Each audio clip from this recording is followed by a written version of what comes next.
Halo guys, welcome back my YouTube channel. Perkenalkan, nama saya Rahma Refai dari jurusan Manajemen Universitas Bengkulu. Di video kali ini Fai akan menjelaskan yang pertama tentang biaya bunga, yang kedua tingkat bunga, yang ketiga determinan tingkat bunga pasar, yang keempat struktur waktu tingkat bunga, yang kelima faktor-faktor lain yang mempengaruhi tingkat bunga, dan masih banyak yang lainnya. Jadi tonton videonya sampai selesai ya.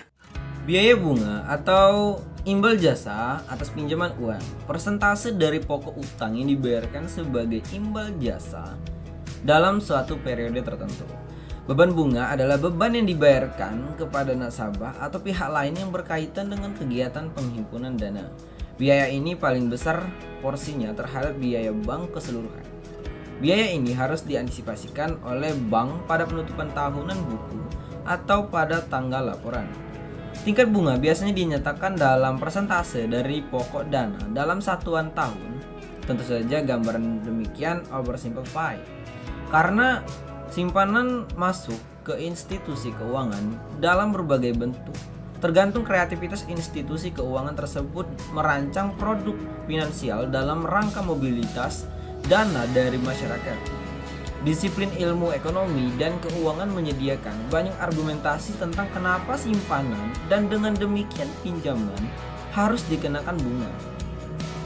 Beberapa hal berikut: time value of money, atau orang lebih suka uang 1 juta sekarang ketimbang 1 juta tahun yang akan datang. Jadi argumen ini sering juga disebut liquidity preference, penundaan konsumsi. Uang yang dipinjamkan kepada pihak lain tidak lagi bisa digunakan untuk konsumsi saat ini. Pengorbanan kesenangan punya harga tersendiri. Resiko inflasi. Inflasi akan menurunkan nilai real uang. Karena itu harus ada biaya yang menutupi kerugian dari turunnya nilai uang tersebut. Peluang investasi yang hilang dan banyak lagi. Catatan dikit nih. Jika ada koefisien determinasi R2 sebesar 0,954753, nah hal ini mengandung arti bahwa kemampuan variabel X, SIBOR, suku bunga SBI, kurs, dalam menjelaskan variabel Y, suku bunga PUAB, adalah sebesar 95,4753% dan sisanya sebesar 4,5247%. Dijelaskan oleh variabel lain di luar model yang diteliti. Nilai R2 untuk suku bunga PUAB yang besar akan membuat model regresi semakin tepat dalam memprediksi suku bunga PUAB pada periode 2000 sampai 2009. Tanpa intervensi kebijakan moneter, tingkat bunga akan bergerak mengikuti hukum pasar. Misalnya ketika ekonomi sedang booming, unit usaha melakukan ekspansi, kebutuhan dana meningkat, permintaan akan uang meningkat, dan tingkat bunga sebagai harga uang akan naik. Namun, tingkat bunga kemudian dijadikan objek mainan oleh otoritas moneter untuk tujuan-tujuan makro yang bernilai tambah bagi perekonomian negara. Otoritas moneter suatu negara umumnya dipegang oleh bank sentral menggunakan tingkat bunga sebagai alat kebijakan moneter dalam rangka mencapai target tertentu. Terdapat berbagai macam bentuk investasi, baik itu jangka panjang maupun jangka pendek. Hanya saja banyak orang yang lebih memilih bentuk investasi dolar karena nilainya yang menguntungkan dibandingkan investasi rupiah yang selalu dipengaruhi oleh perubahan suku bunga yang ditentukan. Terus sebenarnya bunga bank itu bisa diartikan sebagai tanda balas jasa yang memang diberikan oleh pihak bank dengan dasar prinsip konvensional pada seluruh nasabah yang menjual maupun membeli produknya. Ini merupakan suatu nilai baik yang menguntungkan bagi para nasabah. Namun ada pula bunga yang justru harus dibayarkan kepada pihak bank, dan itu merupakan bunga pinjaman. Oleh karena itu, pengertian bunga sendiri dapat disesuaikan dengan konteks masing-masing, apakah itu bunga simpanan atau bunga pinjaman. Perubahan suku bunga itu memang hanya ditentukan oleh Bank Indonesia saja sebagai bank sentral di Indonesia. Agar keuntungan yang diperoleh bank juga besar dan menguntungkan, maka pihak dari Bank Indonesia harus pandai dalam menentukan pergerakan besar kecilnya seluruh komponen dari suku bunga.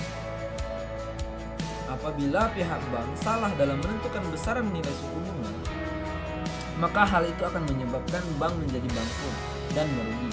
Namun dalam menentukan suku bunga, bank tidak boleh sembarangan dan asal dalam melakukan tindakannya, sebab ada beberapa faktor yang mempengaruhi perubahan nilai suku bunga itu. Perubahannya bisa disebabkan karena kebutuhan dana yang memang dikhususkan demi dana simpanan tersebut, mulai dari beberapa dana, kebutuhan yang diinginkan. Jika bank ternyata mengalami kekurangan dana, sementara permintaan pinjaman semakin meningkat, maka satu-satunya cara yang harus dilakukan oleh pihak bank dalam mengatasi permasalahan seperti ini adalah mereka harus meningkatkan suku bunga pinjaman. Namun sebaliknya, jika dana yang dimiliki bank hanya banyak dan berlimpah sementara permohonan untuk mengajukan pinjaman sangat kecil, maka bunga pinjaman itu akan diturunkan.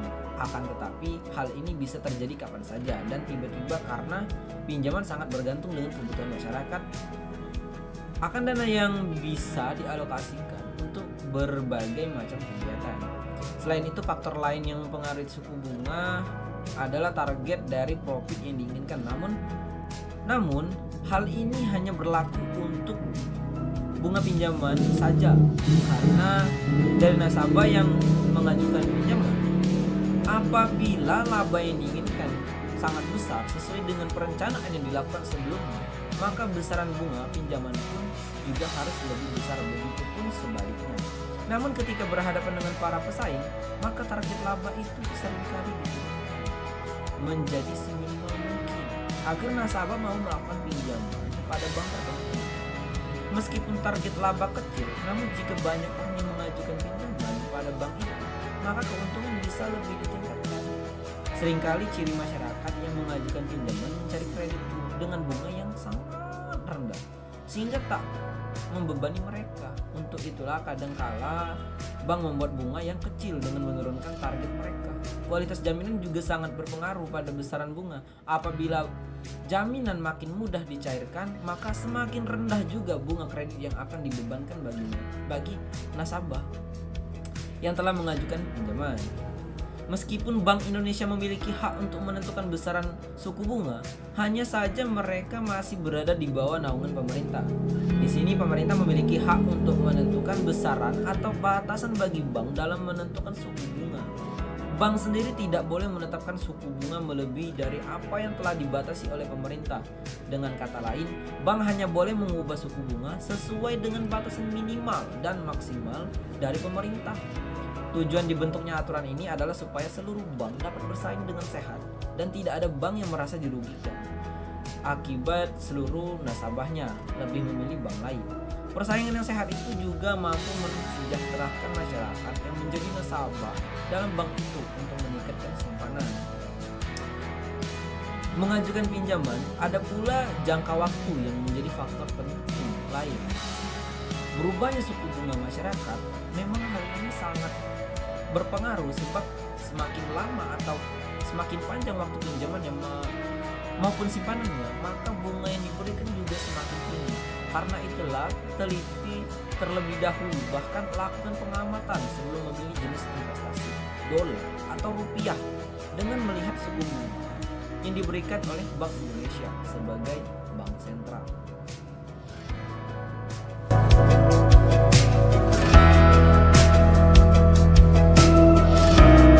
Oke, jangan lupa di like, comment, dan subscribe channel Fai karena semua itu masih gratis guys, agar channel Fai bisa seperti channel sukses lainnya.